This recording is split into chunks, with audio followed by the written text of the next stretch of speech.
Welcome to Not Milk Never Milk. Subscribe if you're lactose intolerant. You begin by making sure the search engine is actually allowed to run. Open Services, MSC, and locate Windows Search.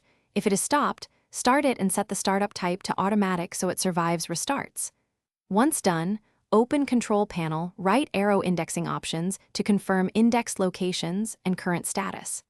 If you prefer command line, run PowerShell as admin and use start service name wsearch. This gets the engine online quickly, so you can proceed to rebuild or troubleshoot the index. Now focus on the deeper fixes, rebuilding the index and ensuring Windows can read files. Open indexing options, choose Advanced, then click Rebuild. This forces Windows to recrawl everything. If the rebuild stalls or errors appear, run sfc/scano and then dism/online/cleanupimage/restore health to repair system components that search depends on. Also make sure the folders and file types you expect are included, and that permissions allow the system and your user account to read them. Finish by restarting the service and confirming progress.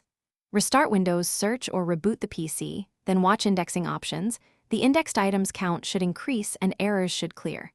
Make sure to sign out or reboot if the UI still shows stale status.